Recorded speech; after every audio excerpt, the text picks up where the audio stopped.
Hello and welcome to my channel. I'm Honey and this is Tulip. We are on Daisy, my cataloging island, and I'm going to be showing you how to make a very nice, natural, rustic dirt path.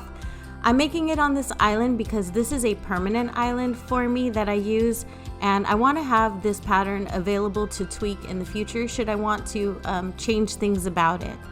So let's get to it. The first thing I'm doing is I'm setting the palette, which is a very easy color palette. The colors of the dirt are going to be, the hue is 4, the vividness is 8, and the brightness is going to be 11, 9, 8, 7, and 6 in, that order. So the detail colors are going to be up to you. This for me is going to be a daisy path. So it's going to be like a varying kind of off-whitish into gray, but not actually gray because there's going to be a little hint of like a yellowy in there. And then just some regular leaves that match the grass right now. Now that part is going to change, which is why I'm making it on this island, because I think I want my DA set in fall on amethyst, but I'm not exactly sure. So leaving it here will leave it open for me to change and tweak in the future, and then I can just re-download it on my other island. The first thing we're gonna do is we're gonna add some texture to this. So you're gonna take the 4th color, which is the one after the main color. The main color is what you're filling with, which is the 3rd color. You're gonna take the color right after that, and you're gonna add a little bit of depth to it and texture. Just by sprinkling around some dots in like whatever various patterns that you want. And then you're going to take the color below it, the lighter color, and you're going to add a few little highlights wherever you want. These do add a nice little texture that you can see when you're walking over them. And I'm calling this dirt path for the sake of this tutorial. I'm not very creative when it comes to path names. I don't really care if people can link it back to me or not, so that's never been a priority to me, to link every single path back to me. And what I'm doing here is I'm just making the outer edges of a very base path, and this is just kind of like a version of the official path, and I'm kind of just copying it from like old ones that I made, like what I remember or how I remember them. It's probably not exact because I'm going off of what it looks like, in my older islands. And it really, honestly, it doesn't matter. Just look at the canvas and see if it looks right to you.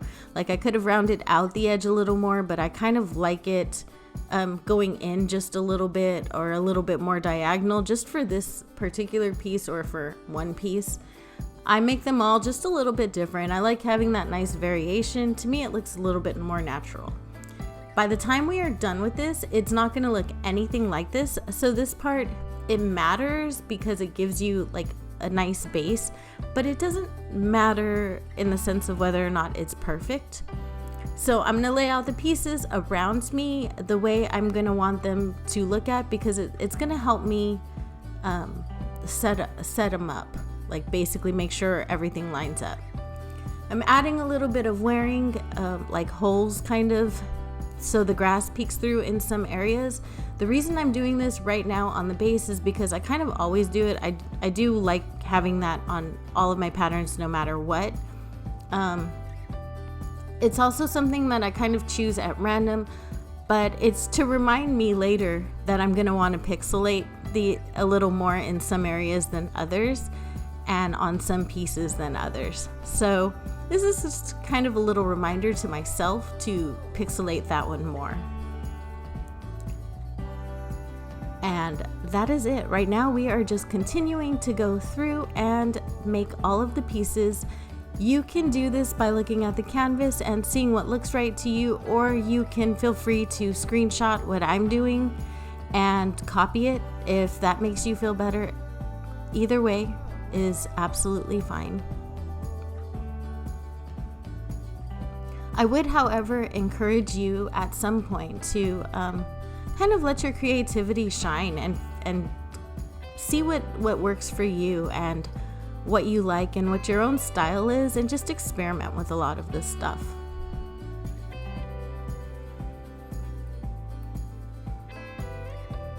So I've been making a lot of Animal Crossing content lately because that is what I've been asked for, like design tutorials like this, and I'm happy to make them because I really just love helping people in any way that I can. And if this is helpful and it helps people enjoy the game more, then I'm absolutely all for it. But it wouldn't be me if I didn't sneak in a little disability lesson. So for today, I'm going to talk about the marriage penalty. I'm not sure if you all were aware that if you have a disability, it is perfectly legal to get married. I'm not going to say it's not legal. However, it will affect your benefits if you get public health insurance, because being disabled, a lot of private health insurances won't take you if you have a pre-existing condition. So if you rely on public health care, your spouse's or partner's income then gets deemed as your income basically, and you become their financial responsibility, which is a very antiquated way of thinking. But the income threshold for two people is very, very, very low. And if you are relying on Social Security or any type of Medicare or Medicaid, you will definitely lose that if you make more than $3,000 for more than two people. So the income threshold is pretty low. Now, to put that in perspective, it is very expensive to be disabled. Like, my wheelchair is a very basic manual push wheelchair that I push myself. It is not electric powered. It doesn't require like anything special to my car to get it in. It is a very basic model, ergonomic manual chair, and it was $10,000. So the average person who makes $3,000 a month obviously can't afford that. So there are people that go without durable medical equipment, or they live against their beliefs so that they can still get equipment for their medical conditions. So that was my lesson of the day. I do encourage you to go do some research on normalizing disabilities and maybe getting people with disabilities kind of looked at as like normal people and giving them kind of the same rights that everybody else is fighting for, because we still have quite a ways to go in our society. So as you can see, I am still just working around this pattern and making these cutout kind of designs. I'm looking at the canvas, I'm making sure it looks normal, and then I'm outlining it, because even when you pixelate it a lot, this darkness that you put on the outside, like the rough edge, it does show through. So it helps it look a little more natural around the edges, the way a worn dirt path would look. Now, this is kind of the way the path was constructed, except that the borders were way thicker and darker. And if you wanted to go that route, you absolutely could. You can customize this to be however you want. It could be pink or purple. It can have rainbow accents. It can be whatever you want it to be. For this in particular, this is my very first attempt at this more natural dirt path that I'm going through with you. I have a pretty good idea of how it's going to go. I experimented with one piece and I think I've got it. So I figured I would take you on this journey with me while I'm making it, and then I'll put the path out on my social medias, and if you guys like it, then I'll go ahead and put out the video. That's exactly how it happened too. So that's it. This is what we're doing. So if you can see in the canvas, it's kind of deceiving because in the actual pixel graph, it looks very straight and like there's like corners, like harsh corners, but in the graph it looks in the canvas it looks very rounded and natural, and on the ground it also looks very rounded and natural. And that's just the way pixel art kind of works. The colors know how to, like, there's some science behind how it blends together or whatever, but it doesn't always look exactly the way you're plotting it out on the grid. So make sure to look at your canvas and look at your up top corner little graphic as you go along, and to look at the ground when you set your design out, or canvas, or whatever you set it out on. Just make sure to look at these things so that you know what you're doing and you can plot accordingly.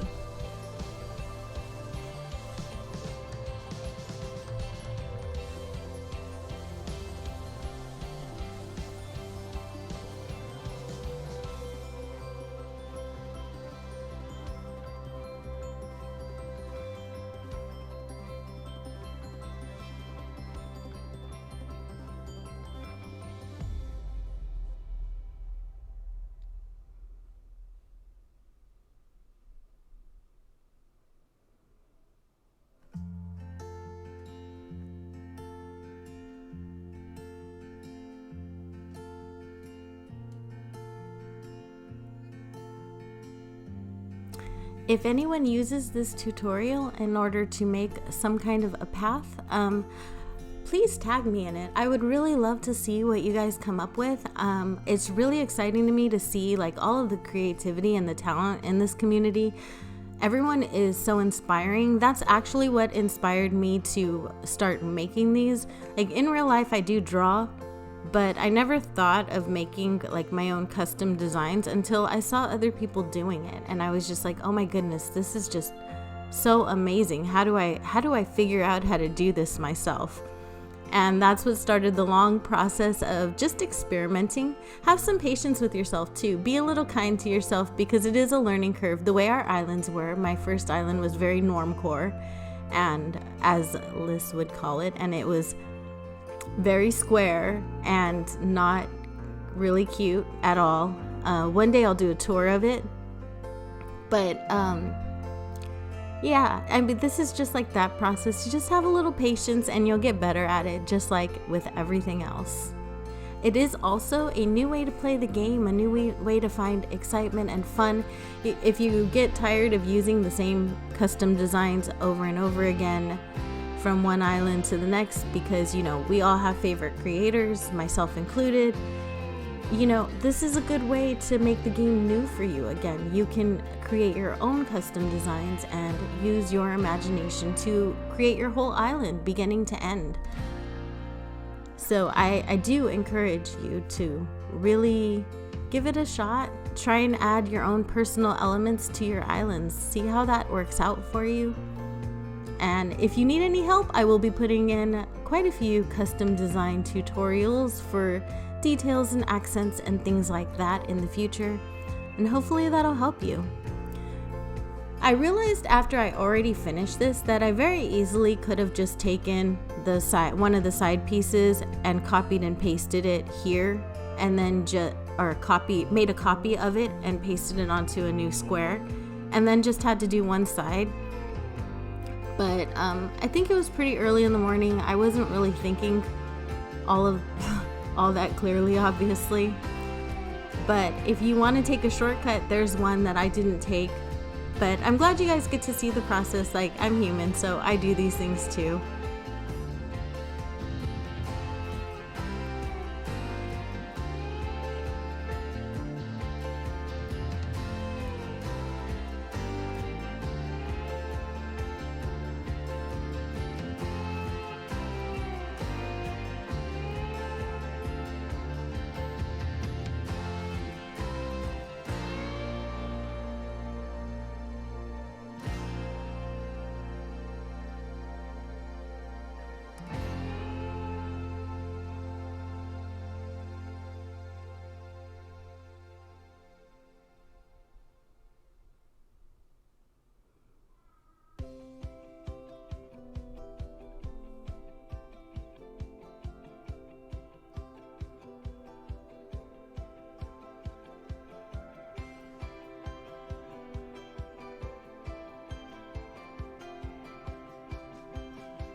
So I find that I use the line tool, if you notice And the reason I do that is because for me, it works out a little bit easier and faster.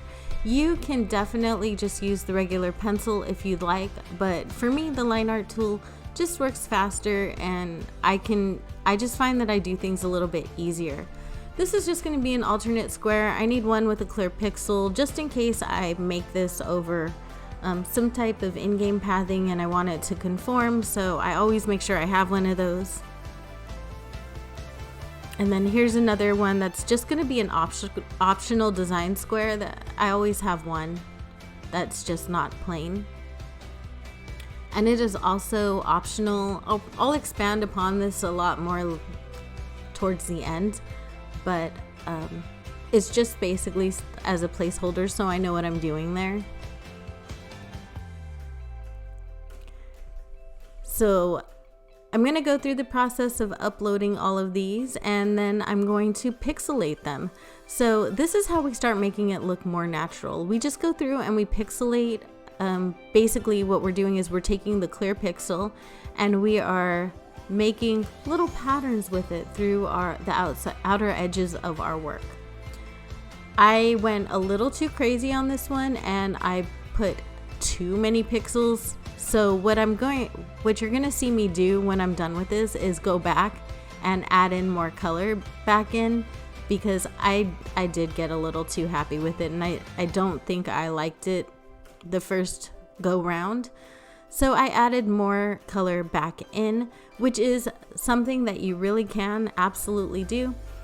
Another note that I want to tell you guys is to make sure on the edges, along the edges of your picture, that you have more colors filled in on the actual edge, so that if you ever have to put that piece next to a center piece, it's going to blend better and it's not going to look like you have like a square next to that straight edge. So always try and keep like a clump of dirt looking path on that side there, so that it'll kind of interweave a little bit better with the solid piece. Or just have one very, very pixelated centerpiece. You can do that too.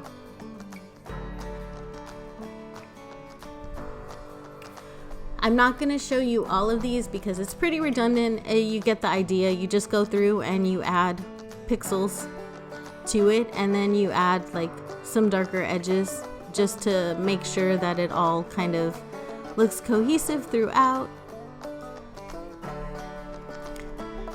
So this next piece is going to be absolutely completely optional. I like to have a centerpiece, like a one tile round kind of dirt splash, as we'll call it. And I like to have it just in case I want to put signposts on top of it, or barrels, because barrel core is a thing. And I just kind of go and I pixelate that, and I try to make it look as natural as possible. This entire set, including both of the end pieces for the single tile piece, it ended up being 16, 17 pieces, I believe, total. And it took an hour and a half roughly of actual like in-game time. And that's obviously not including pausing for this recording and stuff, but if I had worked it straight through, it would have been about an hour and a half. So now I'm adding in my personal accents, which is going to be daisies for this path, and I will put my creator code down below if you would like to use this path, but this part is just very personal. I'm not going to show it all to you because this is just what I chose, and you can choose whatever you'd like that suits your island theme. You can put mums, you can put absolutely anything. The world is completely open to you for this, but I chose daisies because it suits two of my islands, and I added in some little foliage and some daisies, and just did this until I was happy with it. And then I saw a scorpion as soon as I put that tool away. So now we are on Amethyst, and I'm here just showing you how this path looks on this island. I do like how it came out. I used it as an overlay over the rock area, and I also use it in the more naturey area of the island. That brick path and all of the panel designs are also my own custom designs. If you're interested in any of those, I will put all of my creator codes down below. I hope you enjoyed this, and if you stuck around for this really long video, you are like the real MVP here. Maybe subscribe if you want to see more, or if you're interested in this type of content, and I hope to see you again here soon. All of my socials will be linked down below, so feel free to visit me there, message me if there is anything that you'd like to see in the future. I'd be happy to help. And I hope everybody has a very beautiful day or night or week, and I will see you next time. Bye!